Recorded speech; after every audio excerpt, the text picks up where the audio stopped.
Are you actively doing anything to help candidates that you think might be easier to beat in November? We have a high bar for that. I think if you're going to do that, you need to really understand what you're doing. If you're talking about trying to pick your opponent, you might see us do that, sure. And I think sometimes it does make sense. I know progressives will not be surprised by the antics of the neoliberals, but every time I think they can't go any lower, they do, because there's no depth to how low they will go. So the DCCC head defends promoting pro-Trump Republicans in midterms. And he was confronted by Chuck Todd on Meet the Press.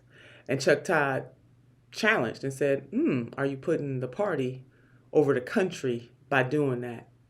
We're going to watch this clip, but it is very clear what they are doing. Let's watch. You got the candidate that you wanted, apparently, there, but you put party over country, did you not? And is that something you're comfortable with? Absolutely not did we put party over country. The moral imperative right now, Mr. Todd, is to keep the dangerous MAGA Republicans who voted to overturn our election out of power. There were 139 of them who voted against the results of the election back in January 2021. So this danger didn't start with the primary in Michigan. It was very clear what the neoliberals are up to.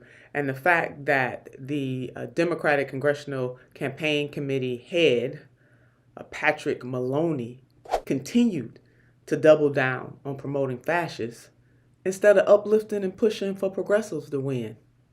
That's exactly what he did. And there's no way. He tried to rationalize what he was doing, but it didn't make a whole lot of sense. If this man, Mr. Gibbs, wins, then have you not helped an election denier get into Congress?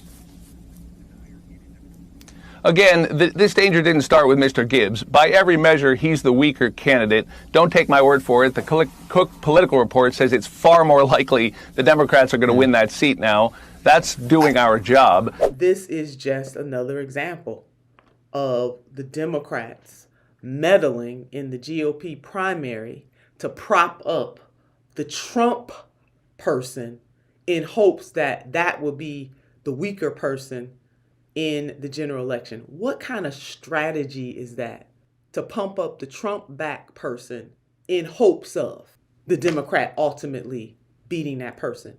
They poured over $400,000 in this race in Michigan. Once again, I thought they couldn't go any lower, but they're going to continue to go as low as possible and to try to justify it. There is no justification for pumping up the Trump-backed person. There is no justification for going hard against progressives. No justification whatsoever. And we know that in this particular case, in the race in Michigan, you saw the clip that, they spent this money, over $400,000, to back Trump-endorsed John Gibbs, who did, in fact, win that primary against Representative Peter Meyer.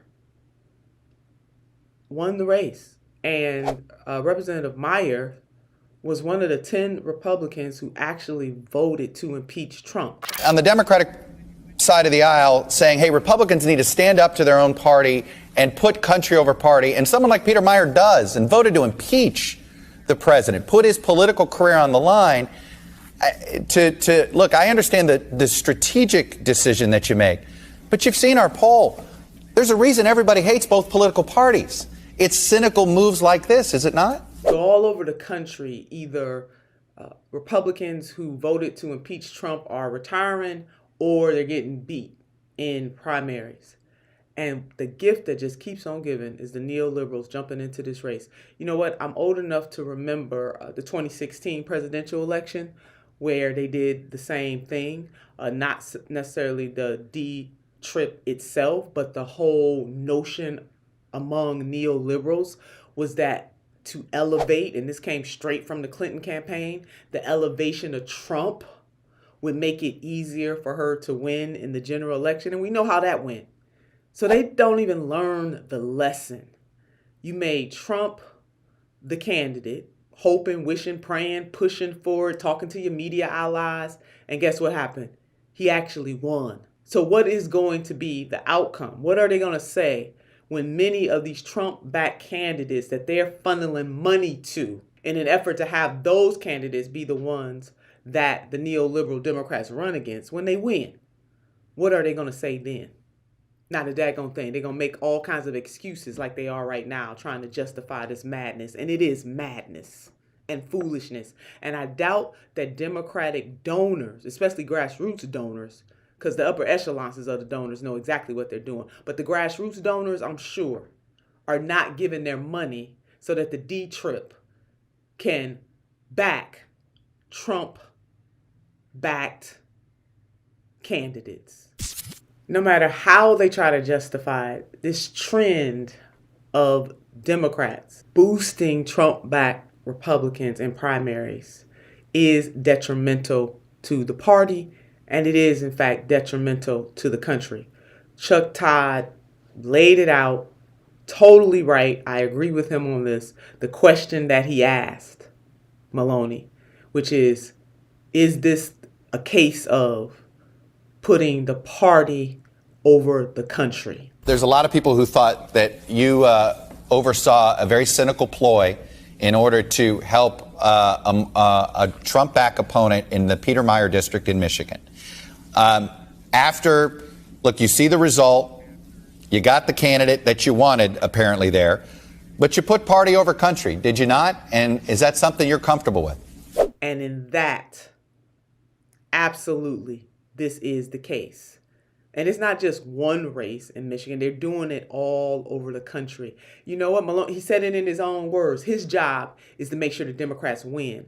Let's just go on and break that down. What he's saying is that they'll do anything, that there's no level too low for them to go to ensure that Democrats win.